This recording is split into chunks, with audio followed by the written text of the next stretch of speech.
Conquest of Mind by Swami Sivananda. About this book. Sri Swami Sivananda has always labored in a divine way on a grand scale for the spread of the wisdom of spiritual India and for the dissemination of practical knowledge on mind and its total control and conquest. So great has been his contribution to the world's spiritual literature, human happiness and enlightenment, and so high is his spiritual eminence that he has been justly esteemed as at once a Patanjali, a Vyasa, a Yajnavalkya, a Shankara, an all-compassionate saint, and a dynamic integral yogi. This book presents a number of most helpful hints on the nature of mind and many methods for the successful conquest of mind by aspirants, devotees, seekers after truth, psychologists, and others who are seeking peace of mind and happiness in life. This work will be found highly useful. Introductory. Western psychoanalysis and Eastern Brahma Vidya. Psychoanalysis is a very important subject. You will find the principles of psychoanalysis in Indian philosophical systems too. You know that the real origin of all diseases is in the mind. From the mind, the disease is communicated to the physical body. There is, therefore, not much use merely treating the physical ailment. You must go to the very root, to the mind, find out the mental ills and eradicate them there. Then you can enjoy good health. This is the burden of Ayurveda also, where it is termed as Adhivyadhi. The same thing has been said by Hahnemann also. Various impure vasanas in the mind cause various poisons in the system which produce diseases. Nowadays, all the allopathic doctors are advised to take up a study of psychoanalysis. Then only can they understand the origin of the disease. Psychoanalysis should be introduced even in schools and colleges. The teachers and professors should all have a thorough knowledge of this science. There is something beyond the mind too. That is the self, consciousness. Psychoanalysis should be combined with Raja Yoga. We must not only have a thorough knowledge of the Western science of psychoanalysis, but combine it with Raja Yoga and spirituality also. Psychoanalysts should have a perfect knowledge of Patanjali's Raja Yoga and the Yogavashisht also. They will be able to understand the workings of the mind better. Then they will be able to do more service to the world. Everybody should have a knowledge of the workings of the mind. What are the gunas? How do they operate? They should have a knowledge of the vasanas, subha vasanas, ashubha vasanas, and of the three states of consciousness: waking, dreaming, and deep sleep, and also find out where the mind rests during these states. All these things are necessary. After that, you should practice a little yoga, japa, and concentration. It is then that you can have perfect mastery over the mind. In reality, mind is nothing, it has no existence, but it works wonders. Though it is nothing, it is everything for a man who has no understanding of the nature of the mind. Mana eva manushyanam karanam bandha mokshayoha. Mind alone is the cause for bondage and liberation. Mano matram Jagat. The world is mind only. The world is a thought. Mind alone exists in the universe. Though it is nothing, it works wonders. It plays havoc. You should understand this through the yogic method and psychoanalysis. Become a good psychoanalyst and enjoy good health. Do Japa, meditation, and attain the goal of life. There is a science, the supreme science or Brahma Vidya, that teaches you that knowing which everything becomes known. We should attempt to study the Upanishads, the Prasthanatraya. Then this psychoanalysis will be nothing. Try to understand the Brahma Vidya. Then alone can you understand all the sciences and have perfect knowledge and attain God realization, which is the goal of your life, wherein you will attain samadhi and become one with the Supreme Brahman. The mind wants supreme delight, unalloyed happiness, bliss, unmixed with pain. That you can attain only in the Atman. Jyoti shamapi tat jyotih hridhi sarvasya vishthitam. The light is seated in your heart. Yo vai bhuma tat sukham. Do not forget this Upanishadic Vakya.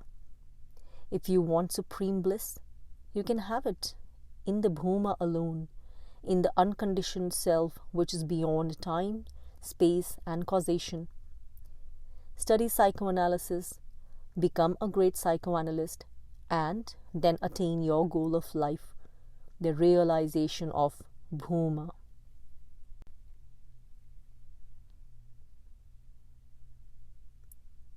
Yogavashisht and Western psychology. The Vashishta Maharamayana is the earliest Indian philosophical work of the highest order on Vedanta.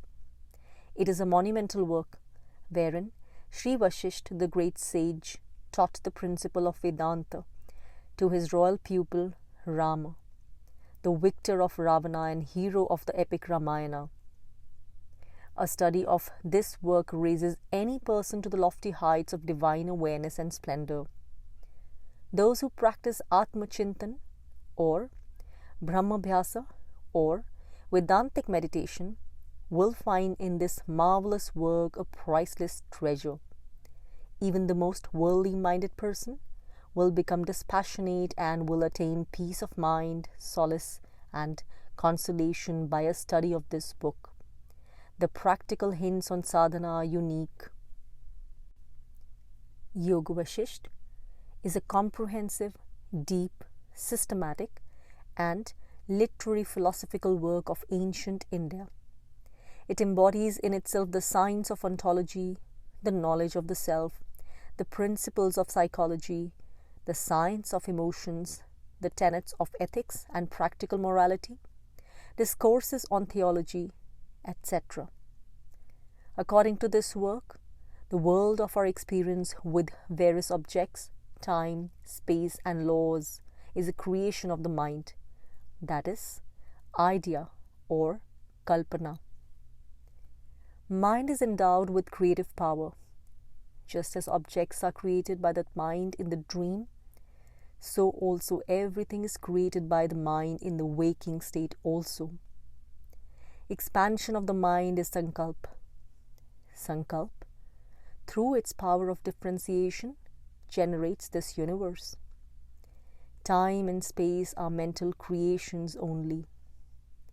Through the play of the mind and objects, nearness seems to be a great distance and vice versa. Through the force of mind, a kalpa is regarded as a moment and vice versa. A moment of waking experience may be experienced as years in the dream. The mind can have the experience of miles within a short span, and miles can also be experienced as a span only. Mind is the cause of bondage and liberation. The mind manifests itself as the external world, in the shape of pains or pleasures.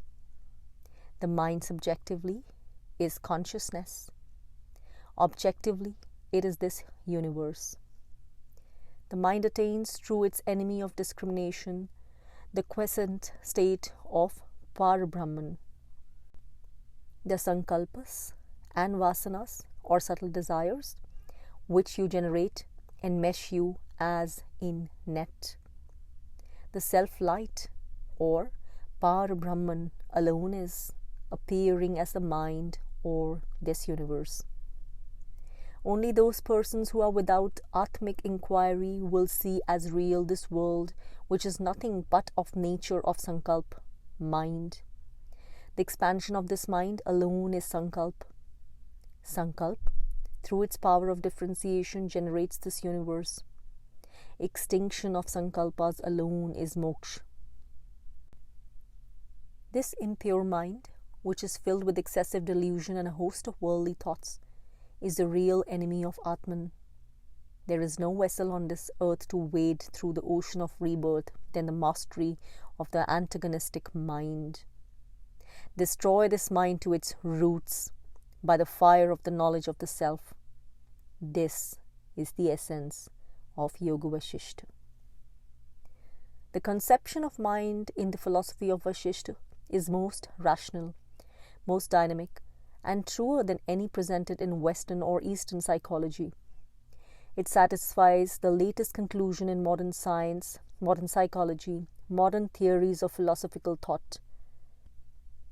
In comparison with the wonderful psychology Yogavashisht presents us, the whole of the contemporary Western psychology looks so very valueless for a practical grasp of the nature and the powers of the human mind, for a resolution of all problems of life, which are brought to being by the mind alone, for the perfection of human life possibly only by a mastery and conquest of the mind.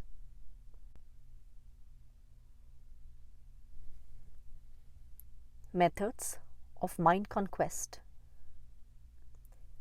Mind conquest by the 4 traditional methods. A digest of Sivananda's description of the 4 traditional methods of annihilating the mind runs thus. A Vedantin destroys the mind through self-expansion. He practices self-denial, identifies himself with the Supreme Brahman, and thus brings about the annihilation of the mind. A Raja Yogi achieves the same goal by stilling the mind, eradicating the vrittis. A Bhakti Yogi obtains the death of the mind by contracting and reducing it to zero. He practices self-surrender, places his mind at the feet of the Lord. A Karma Yogi slays the mind by removing selfishness and by selfless service. He practices self-sacrifice, identifies himself with the cosmic being, and expands his heart by total elimination of all selfish desires.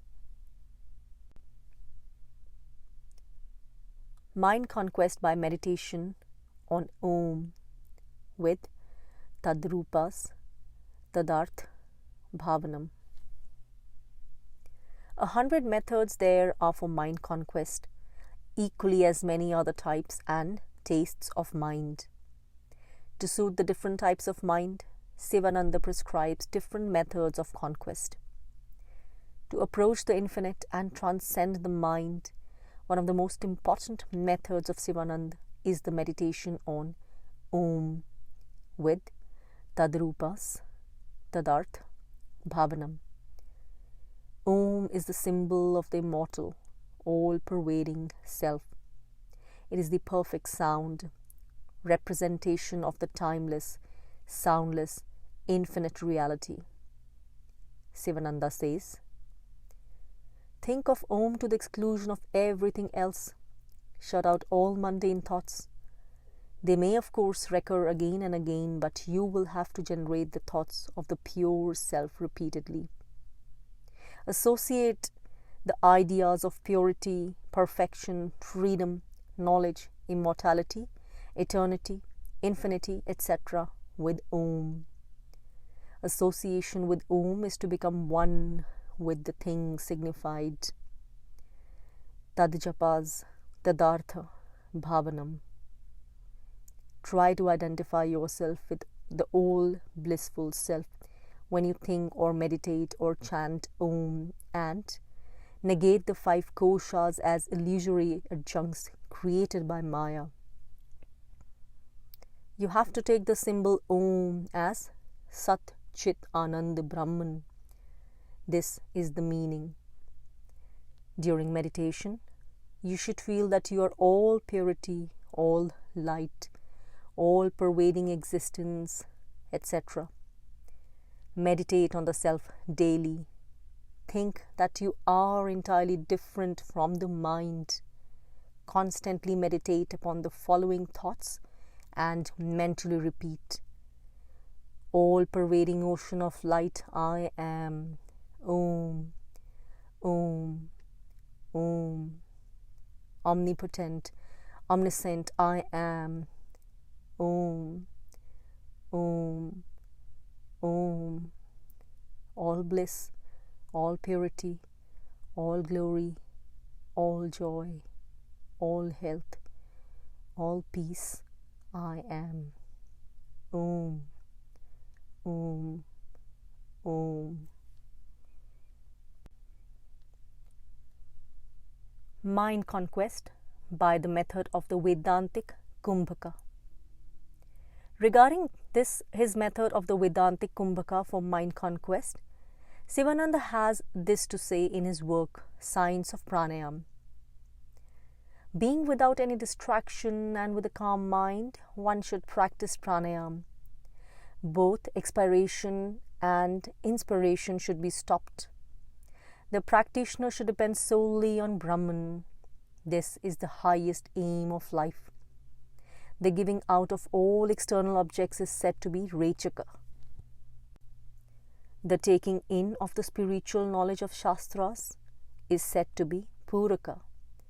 And the keeping to oneself of such knowledge is said to be kumbhaka.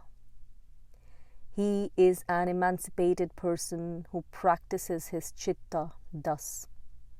There is no doubt about it.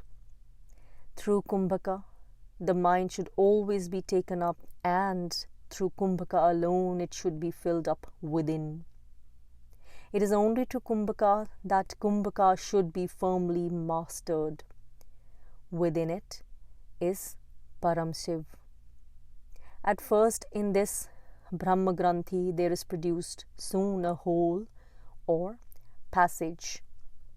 Then, having pierced Brahma Granthi, he pierces Vishnu Granthi. Then he pierces Rudra Granthi. Then the yogi attains his liberation through the religious ceremonies performed in various births, through the grace of gurus and devatas, and through the practice of yoga. Mind conquest by the method of the Gayatri sadhana. A total illumination of the inner being and the ascension of it into the infinitude of the self-luminous consciousness and illimitable powers of being is brought about by the continuous repetition with feeling, faith, and concentrated force, and the consequent unfolding of the limitless Shakti inherent in the Gayatri mantra. This Vedic mantra of the ancient sages of India is bequeathed to every man as his most invaluable spiritual heritage. For mind conquest, self-conquest, and realization of the endless and eternal light of the Brahman within and without. At length, Sivananda has described this method in his special pamphlet on Gayatri Mantra and also in his magnum opus on spiritual practices, Sadhana. Mind conquest by the method of Shakti Yoga. Freedom from the thraldom of mind, matter and Maya maintains the Shakta Guna, is impossible of achievement except through the grace of the endless Shakti or power that the Divine Mother is. If the mind is to be conquered, the Maya is to be transcended. The matter is to be transfused into absolute consciousness. One has to awaken the supreme power latent in oneself as the Kundalini Shakti, as the Divine Mother, by dhyana, by bhavana, by japa, by the force and potencies released from mantra Shakti.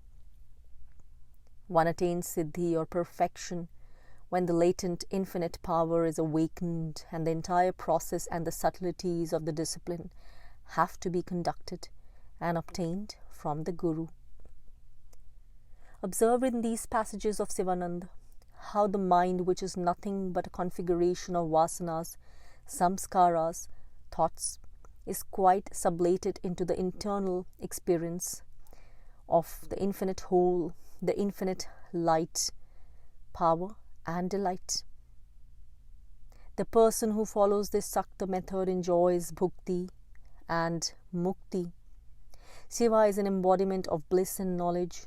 He appears himself in the form of man with this life that is a mixture of pleasure and pain.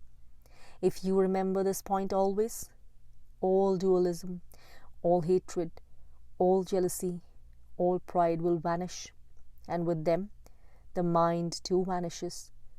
You must consider every human function as worship or a religious act. Answering calls of nature, micturition, talking, eating, walking, seeing, hearing become worship of the Lord if you develop the right attitude. It is Shiva who works in and through man. When there is egoism or individuality or the mind, where is it? All human actions are divine actions. One universal life throbs in the hearts of all, hears in the ears of all. What a magnificent experience it is, if one can feel this by crushing this little I, which is another name for mind. The old samskaras, the old vasanas, the old habits of thinking stand in the way of your realizing this experience whole. When the Kundalini Shakti sleeps, man is awake to the world. The mind begins to work and he has objective consciousness. When Kundalini Shakti awakes, man sleeps, loses all consciousness of the world and body, and becomes one with the divine, attains the knowledge of the imperishable absolute. Mind conquest by the method of will culture. From pages 30, 85, 173, 180 and 182 of this book, let us compile here those relevant passages of Sivananda that present to us his method of will control for mind control. Mind control is extremely difficult, but it has to be done. Therefore, Sivananda says on page 36, you will have to struggle hard for a long time with patience and perseverance. Nothing is impossible for a sadhak who has an iron will and a strong determination. When a doubt arises, whether or not I succeed in controlling the mind, it must be dispelled. Sivananda says, by direct suggestions and affirmations such as, it is true, I will succeed, there is no doubt of this. In my dictionary, in my vocabulary, there are no such words as can't, impossible, difficult, etc. Everything is possible under the sun. Nothing is difficult when you strongly make up your mind. Strong determination and firm resolution will bring sanguine success in every affair or undertaking, and particularly so in the conquest of mind. Do a thing which the mind does not want to do. Do not do a thing which the mind wants to do. This is one way of developing the will and controlling the mind. Whatever object the mind likes must be given up. Whatever object the mind dwells upon constantly, thinks about very often, must be abandoned. If you like brinjals or apples much, give them up first. You will gain a great deal of peace, willpower, and control of mind. When the mind is longing for a particular food or drink, when the thing is right in front of you, when you are just putting out your hand to grasp it, do not touch it. Stop and say, I am not a slave of any particular food or drink or any object. I can leave it at any moment. My will is powerful now. When the mind is enraged and about to smite the enemy, check yourself and say, I am no victim of anger and hatred. Thus the mind is controlled by the development of an invincible will. Mind conquest by higher philosophical thinking. The true philosopher's mind is like a shining crystal. It is able to grasp at once the nature of the reality. The moment such a person sits for meditation, his mind will fly into the depths of being. He will not experience any tossing of mind or any disturbing factor, for his mind has been already purified by the fire of philosophical thinking. This higher philosophical thinking, Sivananda recommends to those that are intellectually gifted for mind control. Mind conquest by diverting one's attention. There is another method of Sivananda for mind conquest, which he recommends to those that constantly complain of the temptation and desires that they encounter in such large numbers. When you are presented with an object of temptation, when a desire arises, do not think about it. Divert your attention. Let it sink back. Do not spin your imagination. It is imagination that strengthens the vritti.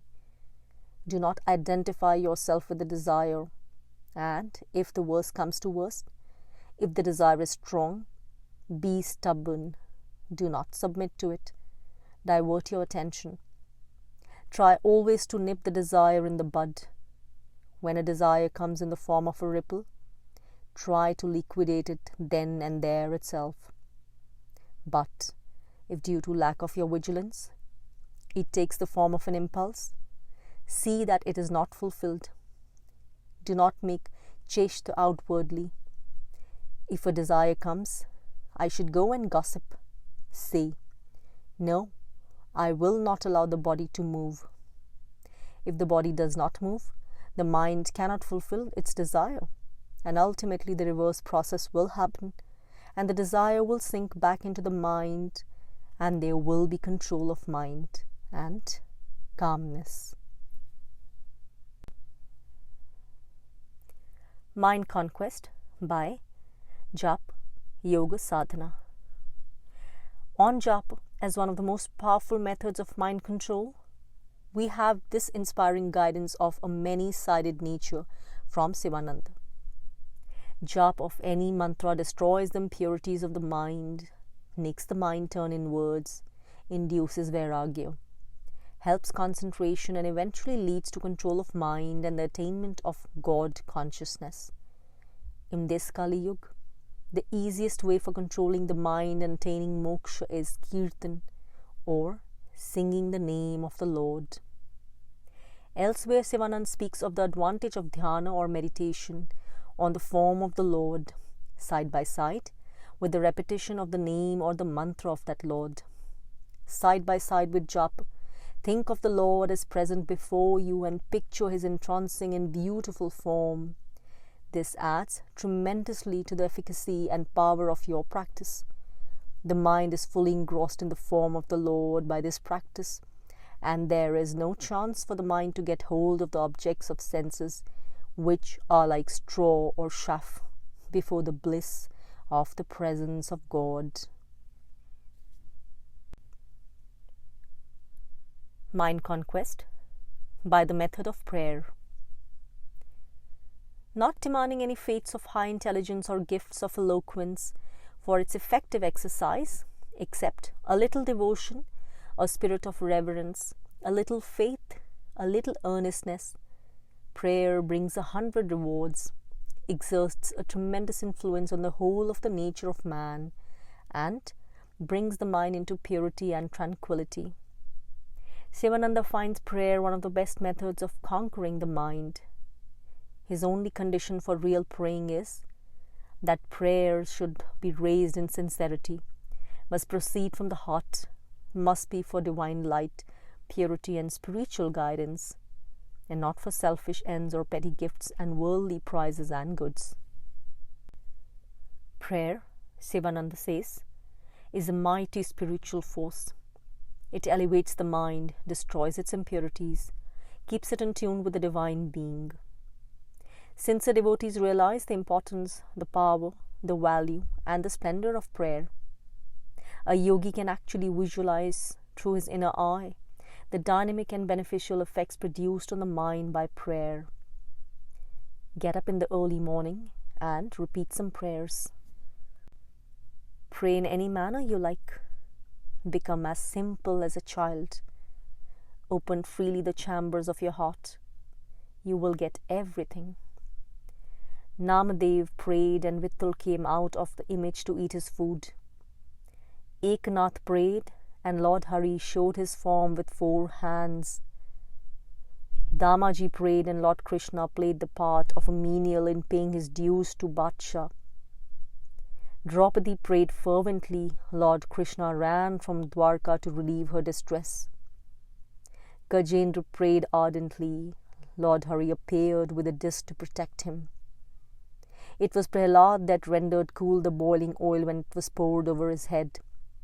It was the power of prayer of Meera that converted the bed of nails into a bed of roses, cobra into a flower garland.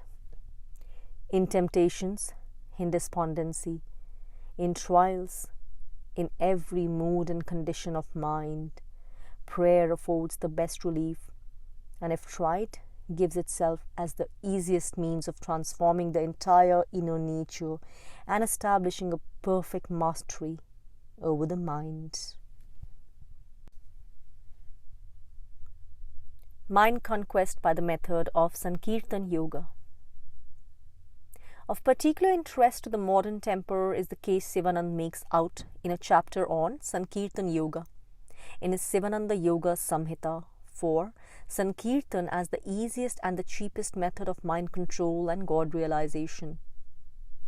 Sankirtan Yoga is the easiest, surest, quickest, safest, cheapest, and best way for conquering the mind and attaining God realization in this Kali Yuga. There is infinite Shakti in the Lord's names. It will remove all impurities from your mind. Vedantins say that there are 3 kinds of obstacles to self-realization: Mala, Vikshena, and Avarna. To remove them, they prescribe Nishkama Karma, Upasana, and Vedantic Nididhyasana. This Sankirtan alone can achieve all these together. Sankirtan removes the impurities of the mind, Mala. It steadies the mind and checks its tendency to vacillate, Vikshepa, and ultimately tears the veil of ignorance, Avarana, too, and brings the sadhaka face to face with God. When the divine names are chanted and sung, a significant change takes place in the entire organism of the person chanting and singing. There is a twofold effect produced by the utterance of the divine name: the mantra Shakti, or the power generated by the juxtaposition of the letters of the mantra, and by the utterance of the same sets of the whole nervous system of the person in vibration, a vibration which brings about rhythm, harmony, and equilibrium in it. When the system is in such a harmonized state, the breath, too, flows rhythmically, and the mind rests in a state of tranquility. It is in this peaceful state of the mind that the divine consciousness is reflected and the supernal joy of the eternal is experienced. Secondly, the idea of the divine being generated in the mind at the time of the repetition of the names gives a direct fillip to the mind in its attempt to unite itself with the divine being. The nervous system is in a state of perfect harmony when the vibration produced by the chanting of the divine name pervades it with the force of integration. The divine name is not merely a sound.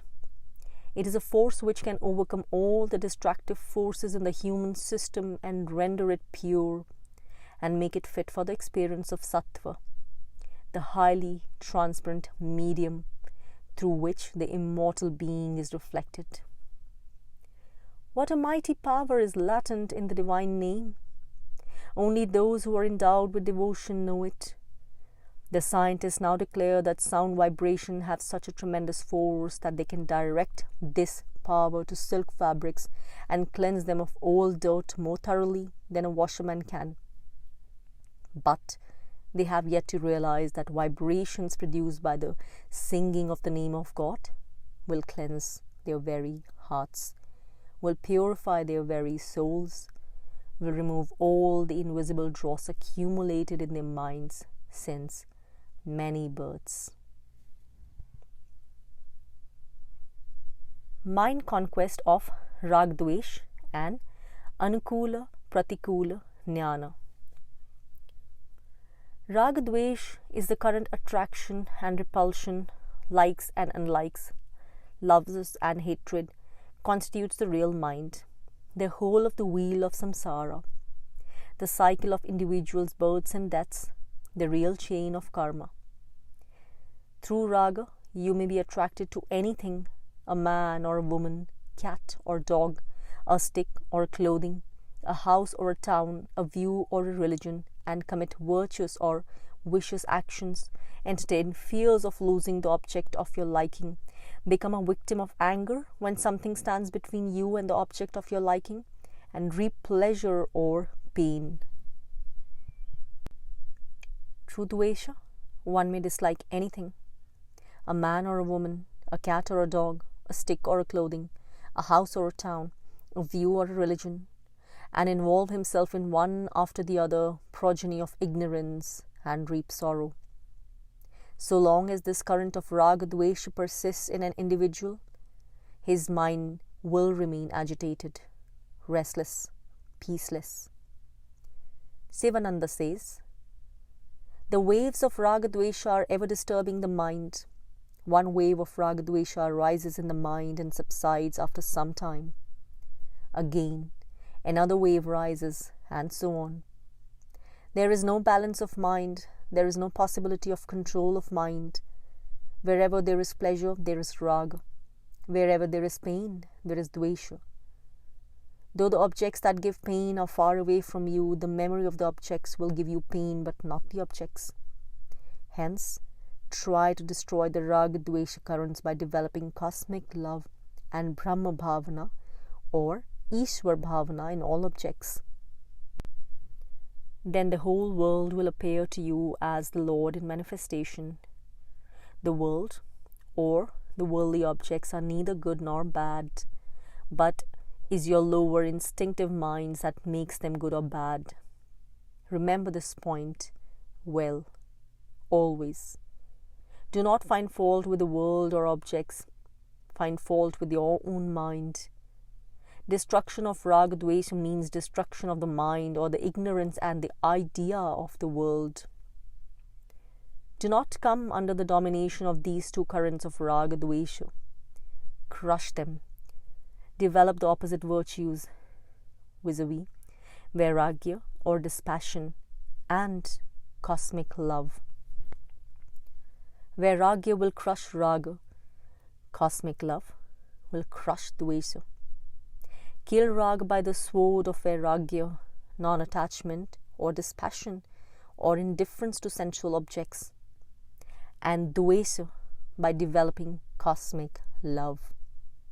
The cultivation of virtues like maitri, friendship, karuna, mercy, mudita, complacency, and upeksha, indifference, can only thin out or attenuate raga dvesa. The fire of devotion also can burn raga dvesa in toto. Excellent matter on the nature of this problem of raga dvesa and the other methods of resolving it are given on page 160 of this book.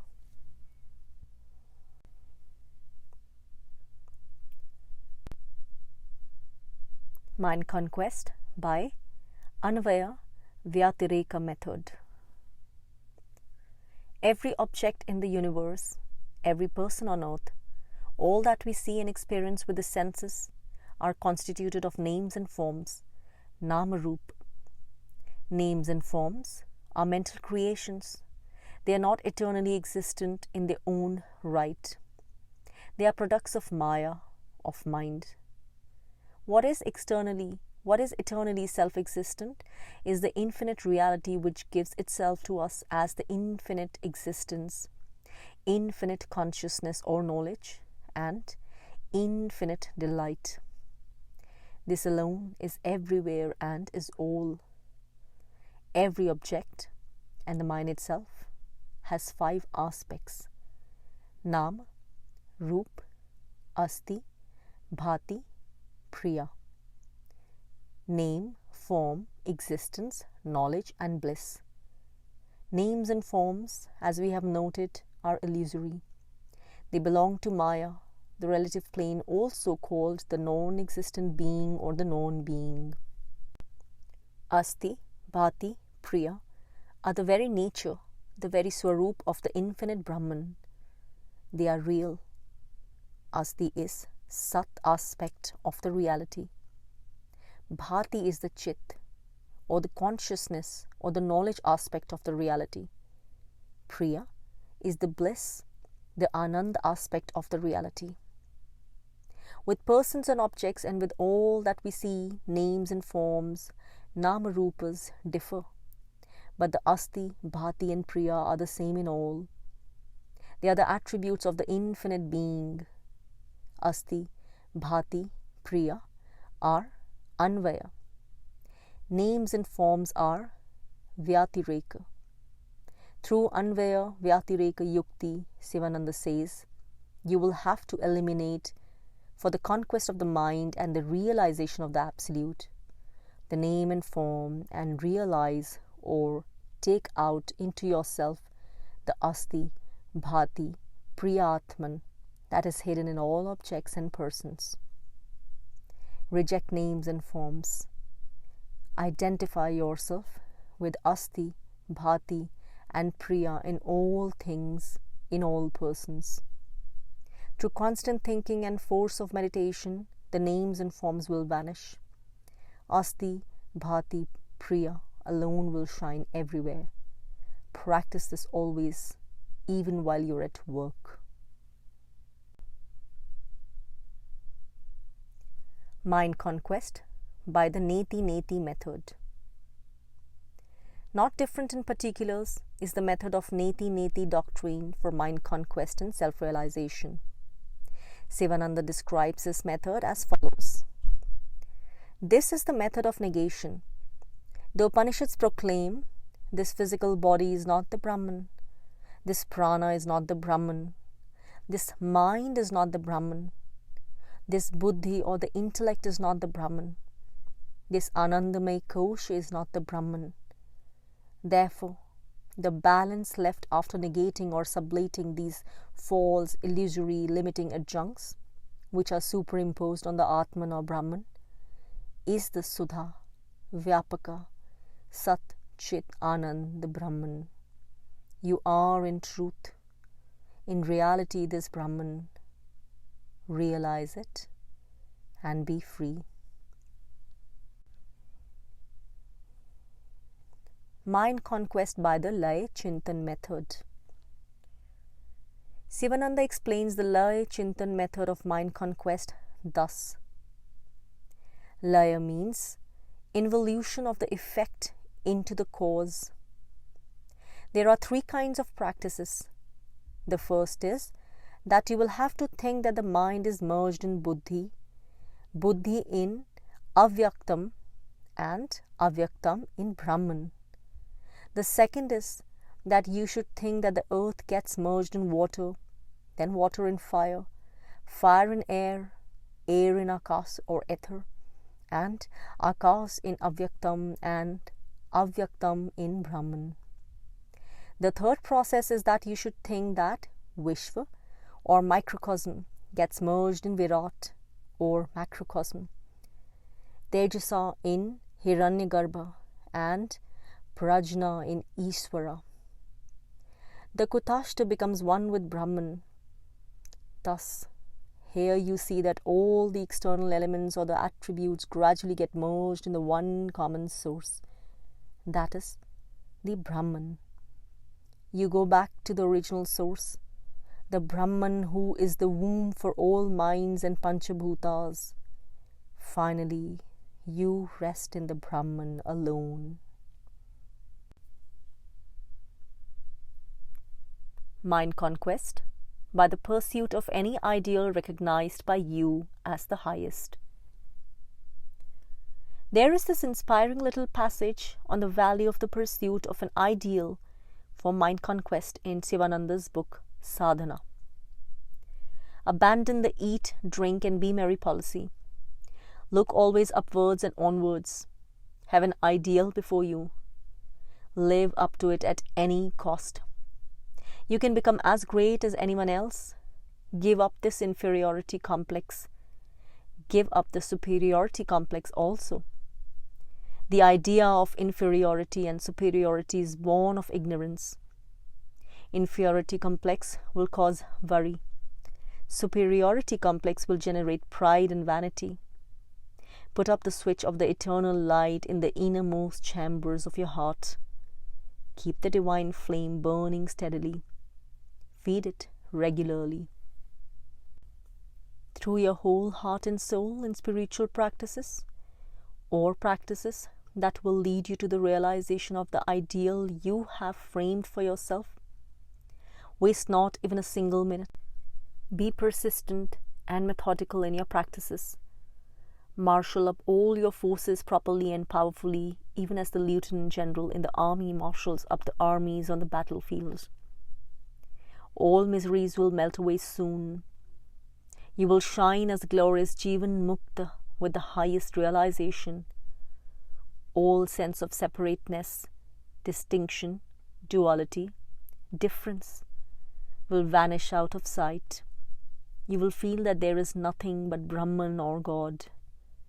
You will feel oneness and unity everywhere. What a magnanimous vision you are blessed with.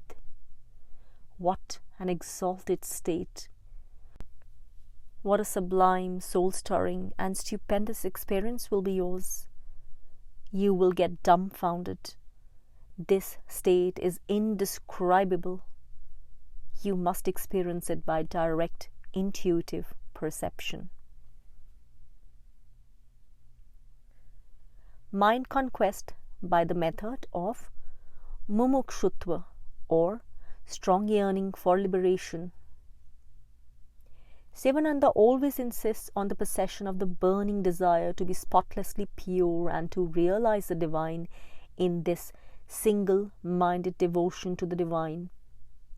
For immediate mastery over the mind, the method of Sivananda is reflected in the condition of yearning, burning, longing, in which he requires the aspirant to maintain himself. If the clothes on your body catch fire, Sivananda writes on page 36, you run breathlessly towards water for cooling yourself. You must feel like this from the burning of the fire of samsara. You should feel that you roasted in the fire of samsara. Mumukshutva or strong yearning for liberation will dawn in you. The result is complete mastery of the mind. Another form of this method of mumukshutva is implicitly formulated in this on page 40. Destroy the vicious desires to virtuous desires, and destroy the virtuous desire also through one strong desire, liberation. Mind conquest by the method of dietic discipline. The chemical components of different articles of food vibrate at varying rates. The intake of certain foods set up discordant vibrations in the physical body, throws the mind stuff into a state of restlessness and disequilibrium, renders the very living of spiritual life difficult. Mind control is made easy affair by strict regulation of food. Speaking of the method of dietetic discipline for mind control, Sivananda says at page 41, Sattvic food, milk, fruit, etc. calms the mind. Rajasic food, meat, alcohol, etc. excites the mind. Avoid pungent hot dishes. Take light, nutritious, simple vegetarian food. Avoid heavy and late night meals. Too much salt, too much chilies, too much tamarind make you impulsive and cause anger. Hence avoid them. Or take very small quantity of these articles. The subtle part of food forms the mind, is transformed into the body. Purity of mind depends on the purity of food.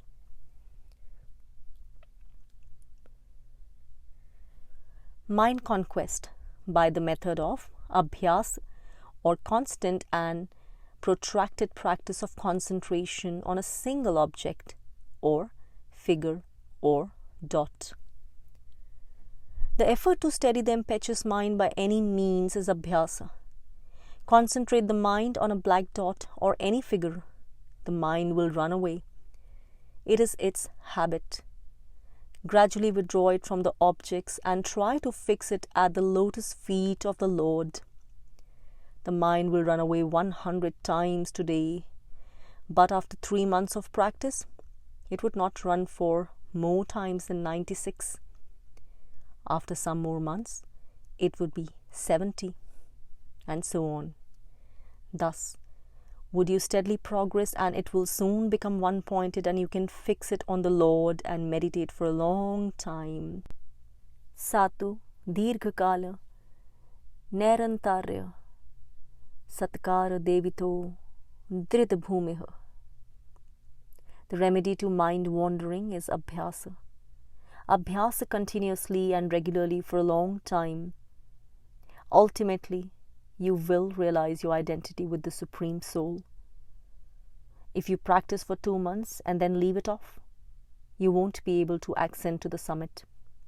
Regularity is of paramount importance. Let it be even for 10 minutes. You must be regular in your daily practice.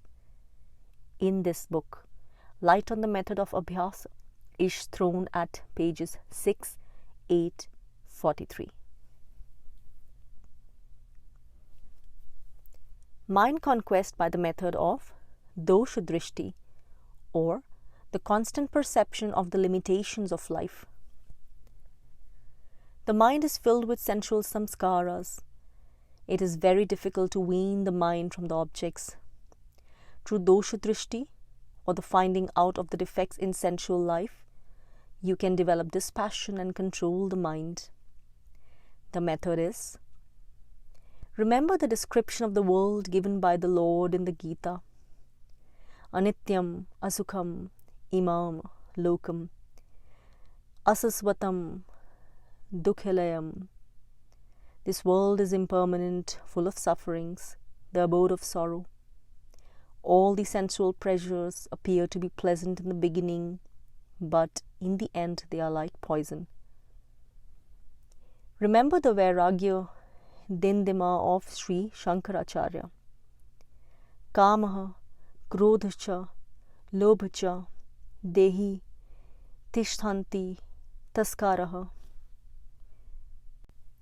Jnana Ratna Paharaya, Tasmat, Jagrata, Jagrata. These are the thieves lurking in the mind. The jewel of wisdom is plundered by these dacoits. Therefore, wake up, O man of this samsara. Mata nasti, pita nasti, nasti bandhuha, sahodara, Artham nasti, griham nasti, tasmat jagrata, jagrata. Wake up, life is waning. You are caught up in this wheel of samsara. You are roasted by various kinds of anxieties and expectations. You don't realize, but this life is gradually waning away. Constantly dwell on these thoughts. You will gradually control the mind. Read Vairagya Prakarana of the Yogavashisht. Thus runs a portion of the sermon Sivananda delivered in 1954. It relates to the method of dosha drishti for the conquest of mind. This piece of instruction has to be related to the one on page 26 of this book, which reads thus. The physical body has no beauty of its own. The beauty is attributable to the light that emanates from the Atman. The nasty body with oozing discharges from 9 gutters composed of the 5 elements is a jada vastu apavitra. Always entertain this idea. Have a clear-cut, well-defined image or picture like this. You will conquer passion and mind by such a mental drill.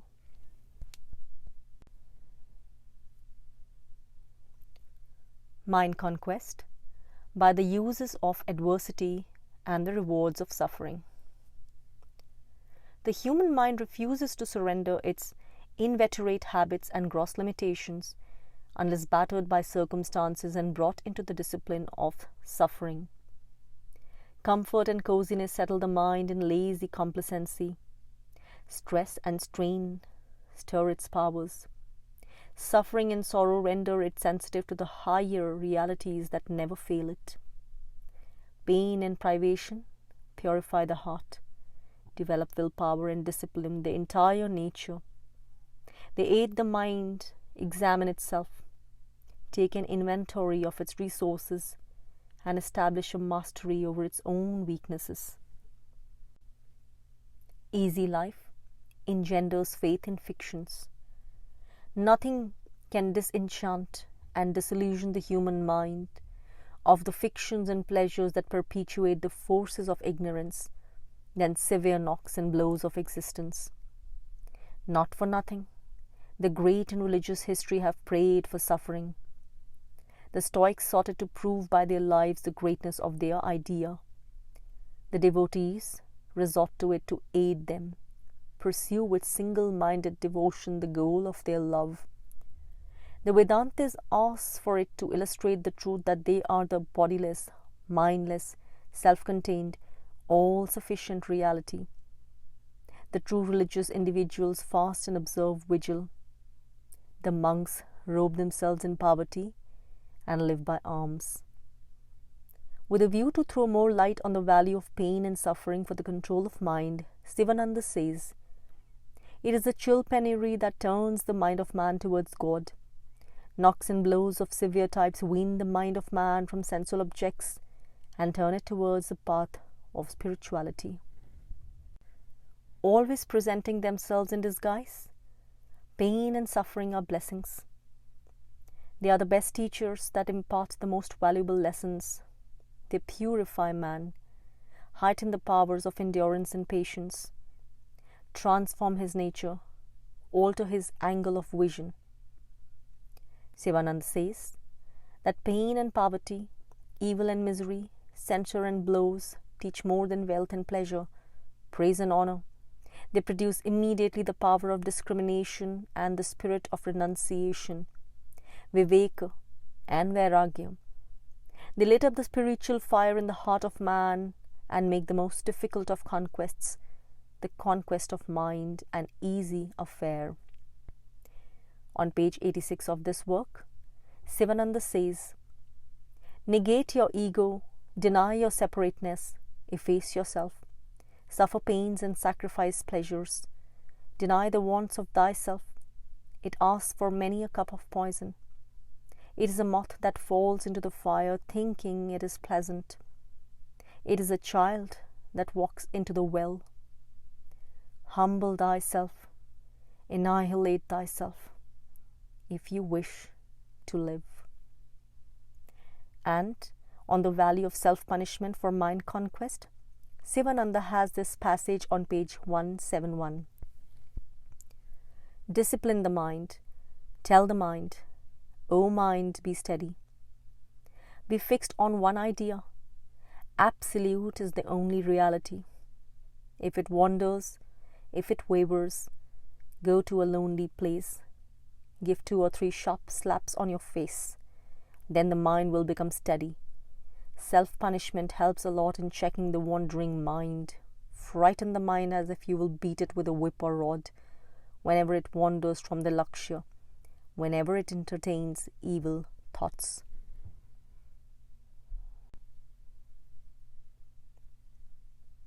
Mind conquest by control of speech. Thought and word are intimately bound up with each other. Mind and speech are inextricably related to one another. The culture of the one results in the culture of the other. The control of the one is the control of the other. Sivananda prescribes Mauna sadhana, or the observance of suspension of speaking, the control of speech, the preserving of speech for a few hours every day and for a longer time on special days. This discipline helps one use measured, effective words during speaking. It conserves the energy that is wasted in idle talking and worldly gossiping. It helps one think much and accomplish much, attain peace of mind. Sivananda says, the organ of speech brings great distraction of mind. Control of speech really means control of mind. When the speech is measured, sweet and full of wisdom, it makes for serenity, peace, happiness of mind. The discipline of speech is one of the main methods of controlling the restlessness, the distractions, the oscillations of mind. Speech control is mind control. Any calm reflection on the results of real observance of Mauna reveals that control of speech conserves energy, controls emotions, develops willpower, checks irritability, exercises a soothing influence on the brain and the nerves, favors introspection and self-analysis. Rightly then, does Sivananda say, if you control this vak indriya, you have already controlled half the mind. Vang Mauna is only a help to the attainment of Maha Mauna, wherein the mind rests in Sat, Chit, Anand, Brahman, and all thoughts are completely annihilated.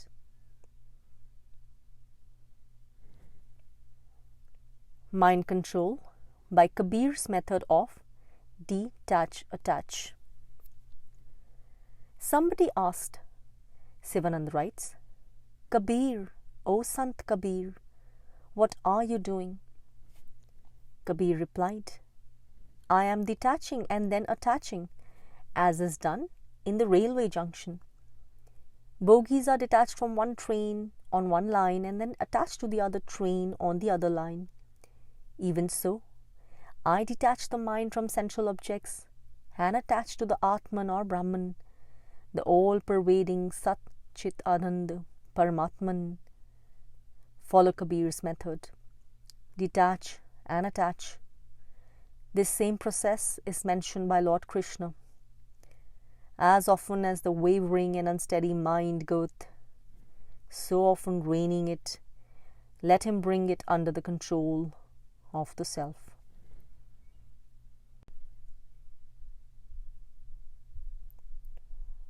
Mind conquest by Sivananda's method of remember, forget. The guidance on this method of remember, forget, Sivananda gives thus. Why have you forgotten your essential nature, Brahman, the Sat Chitanand Paramatman? Because you are remembering always your body, wife, children, world, objects, etc. Now make an attempt to forget the body, wife, children, to forget the surroundings, to forget the past, to forget what you have learned.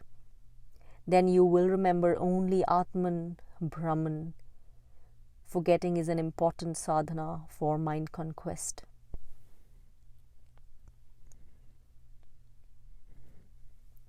Mind conquest by psychological self-examination.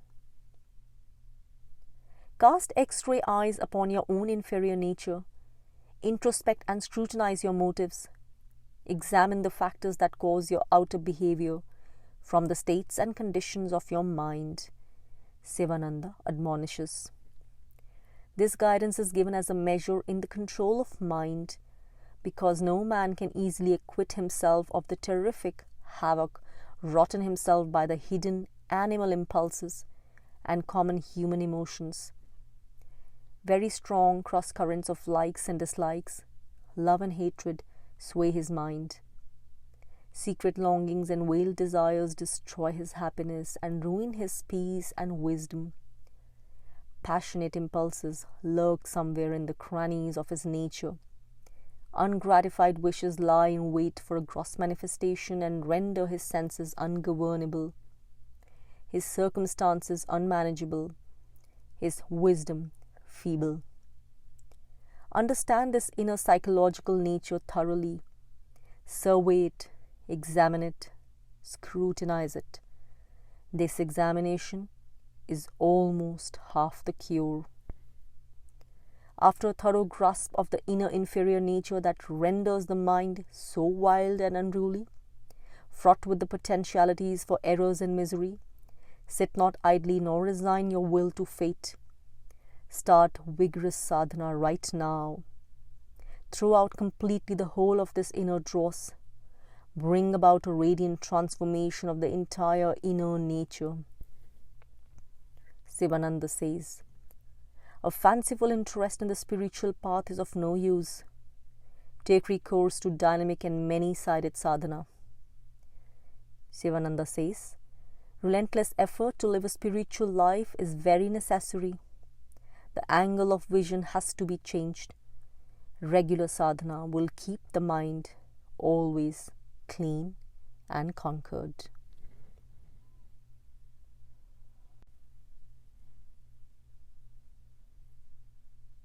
Mind conquest by the practice of meditation. Your mind swings like a pendulum between a tear and a cheer, between fleeting pleasure and pain. Regular and constant meditation can stop this swinging of the mind and bestow on you unalloyed felicity. Therefore, meditate. When you try to fix to the mind, only then does it become restless. And the thoughts which you never dreamt of before enter the mind. Your enemy becomes more violent only when you begin to attack him. Even so are the thoughts.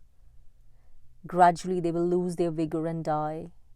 Persist in your practice of meditation. Be regular in your meditation. You will attain success. Let us relate the above matter on meditation to the one on page 108. As gold purified in crucible shines bright, so constant meditation on Atman makes the mind pure and effulgent with spiritual luster. A purified mind can grasp anything. It can dive deep in the subtlest subject and understand even transcendental things. Meditation is an effort in the beginning. Later on, it becomes habitual and gives bliss, joy, and peace. Only when you have practiced preliminary stages of sadhana, such as yama, niyama, you will obtain the full benefit of meditation. Meditation is the key to spiritual illumination, to unfold the divinity or Atman hidden in all names and forms. And on page 112, we have this piece of advice. By constant meditation on the self, one attains liberation. Meditate. Root yourself in divinity. In meditation, shut down the conscious mind, that part of your mind which thinks of the external world, your body and its wants. Meditation on Brahman is the highest form of religion. You can realize Brahman when you have the stillness or serenity of mind.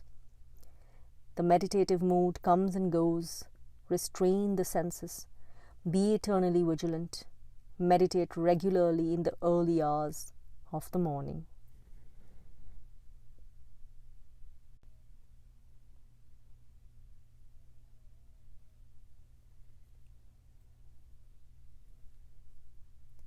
Western and Indian psychology. Comparative study. Each of the senses of man executes only one function. Eyes can only see, ears can only hear, tongue can only taste, skin can only touch, nose can only smell. But the mind can see, hear, taste, touch and smell. All the sense faculties are blended in the mind. You can see and hear directly through the mind by yogic practice, clairvoyance and clairaudience. This blows out the Western psychological theory of perception. Mind and indriyas are related this way. The indriyas are a prolongation of the mind. Mind is a mass of indriyas. Mind is a consolidated indriya. Indriya is mind in manifestation. Indriya represents backwaters. The desire in the mind to eat has manifested as tongue, teeth and stomach. If you can control the mind, you can control the indriyas. If you have controlled the indriyas, you have already controlled the mind. According to Western medical science, light vibrations from outside strike the retina and inverted image is formed there. These vibrations are carried through optic tract and optic thalamus to the center of vision in the occipital lobe of the brain in the back part of the head. There, a positive image is formed. Only then does one see the object in front of one. The Vedantic theory of perception is that the mind comes out through the eye and assumes the shape of the object outside. It is only the individual mind that sees object outside. If you see the same objects through a telescope, they appear different. If you can see with the mind directly, you will have a different vision altogether. Hiranyagarbha or Karya Brahman has a different vision. He sees everything as a vibration or movement within himself as his own sankalp, just as you can imagine within your own mind that a big war is going on and many people are dying on either side.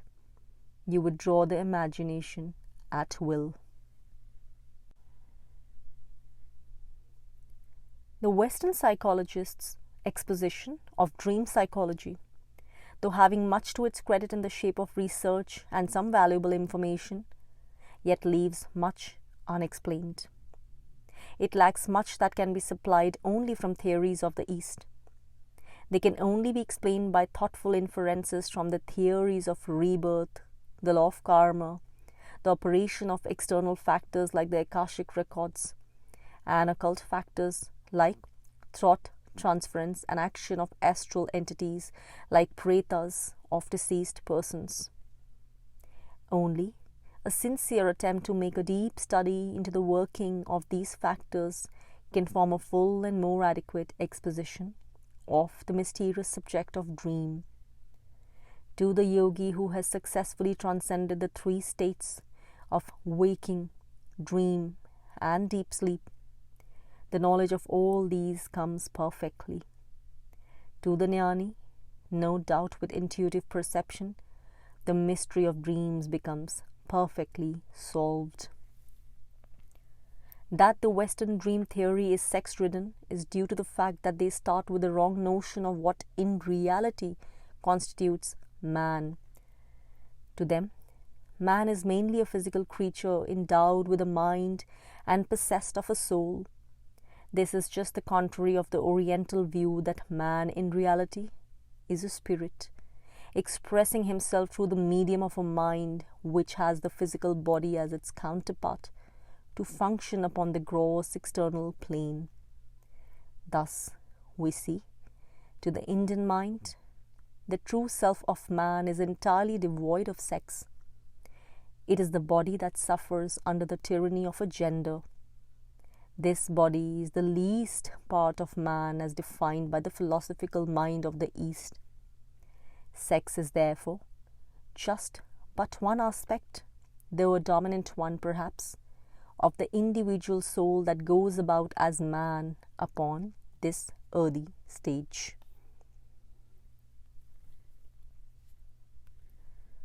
Psychologists say that the function of the organs are controlled by the nerves and nervous system. They also say that the organs, etc., are controlled by the mind. Devotees say that the organs are controlled by the presiding deities. Vedantins say that the organs are controlled by the inner ruler or Antaryamin. The nerves, the mind, and the senses and the gods derive this power and light from the inner ruler who is the ultimate source for everything. This is the truth. If the mind is pure and free from distractions, you will behold the Supreme Self, Atman, within and everywhere. Know that, the impeller of actions. There are some psychologists and philosophers who do believe that mind is a secretion of the brain. What a wild, absurd conviction! They have come to admit the presence of the subconscious mind. However, the dual mind theory, which is known to the Hindu sages from time immemorial. Mind is not self-luminous, like the self-effulgent Atman or the Supreme Spirit.